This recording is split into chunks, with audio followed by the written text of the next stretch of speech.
Esan duzu Euskal Herria oso herri dantzaria dela. Bai. Jendeari gustatzen zaio oroar generalean hemen dantzan egitea? Jon. Nik uste baietz, eta garai ezberdinetan asko dantzatu izan dela, eta gaur egun ere bai, gure festa, gure parranda, neurri baten horri lotzen diogu, ezta? Musika eta dantzarik gabeko parranda bat, ez nahi sartzen ze estiloetan eta ze jardueretan, baina nik uste espresio modu hori hor dagoela, ez, beti? Gu festara, parrandara, kalera atera gara, dantzari buruz galdetzera. Dantzaria gara, Euskaldunok?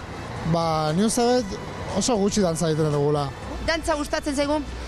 Bai, nahiko aspergarriak hemen, Iruditzen zaizu? Bai, nahiko aspergarriak, bai. Gazteak dantzariak aldia. Hemen Euskal Herrian nire ustez ez. Zein da zure gustokoena? Ba, ni house eta horrelako musika. Ze dantzatzen dezu? Nien txikitixekin, Euskal Herriko dantzakin. Gero salsa, merengue... Eta euskal dantza gustatzen zaizu? Bueno, txikitan egiten dago, baina ja... Harin eta fandango. Salsa. Bagito el chocolatero? Ere bai. Reggaetoia. Altxa, batxata, twista... Aina animatu ere ez naiz. Denetatik. Balsa ere gustatzen zait. Balsa edo polka bat dantzatzea, bueno, izugarria da. Mutilen artean asko daude, dantzari asko edo nesken artean Nesken artean gehiago, askoz gehiago. Bai, neske askoz gehiago. Izango Ba, nahiko aspergarriak gehiago. Mutilak? Bai. Ausartagoak uste du garela, neskak. Bai, Eta zergatik izango da? ez dakit, mutilak badauzo apoiata. Sujetatxosan esaten dugu. Dantzari gehiago daude, nesken artean o mutilen artean? Neti pixka bat. Neska berdin. Mutile bezala. Lehene bai, toine bai. Gol mutiko erotxa gehiago ematen dira dantzan astea edo... Neska dezimitzen dira askoz gehiago. Alere, bikotea bilatzeko erresa da, dantzatzeko? Ba, izen leike. Tanan, tanan, tantatan.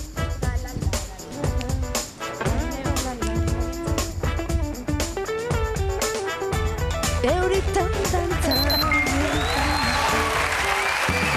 Dena bizi hori, Jon. Gaur egun oraindik ere badago bereizketa hori neska mutil, neskek dantza gehiago egiten dute mutilek, baino zer iruditzen zaizu? Bai, realistak izan da eta kuantitatiboki kontuan hartuta, ba bai, errealidade bat da.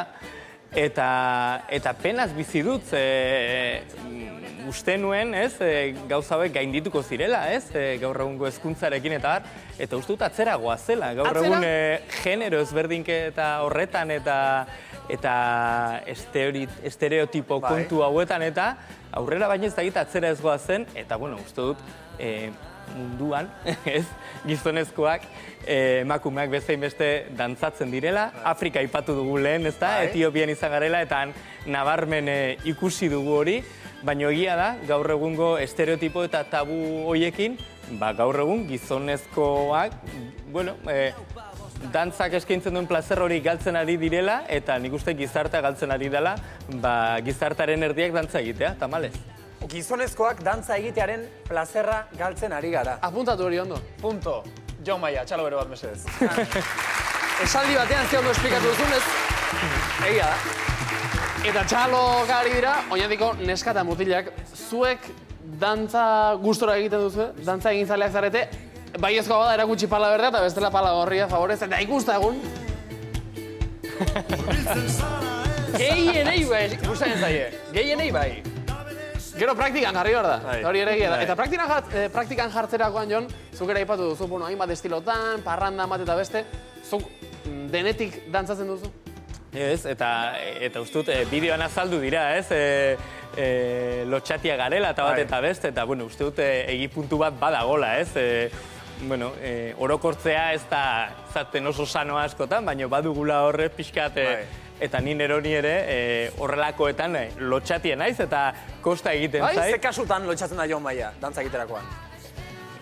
Ba, bizitzan oro har esango nuke, badaukadala... Parrandan Jon Maiak ez du dantzarik egiten? Bai, egiten dut, baina ez pentsa, bueno, ba, kostara egiten zait, baina bai, egiten dut, gozatzen dudalako, eta bai, dantzan baldin banago parrandan, seinale hona izan. Edozein estilotan aritu zaitezke, horra aipatu dira balsa, hausa eta horrelakoak denak dominatzen dituzu gutxi gara? Ez, dominatu gutako edozeinek bezala, beraz ez, baina, bueno, ez dut uste dominio kontua denik, baizik eta gozatzeko kontua, eta momentu baten ondo pasatzeko gorputza mugitzen baduzu, ba listo.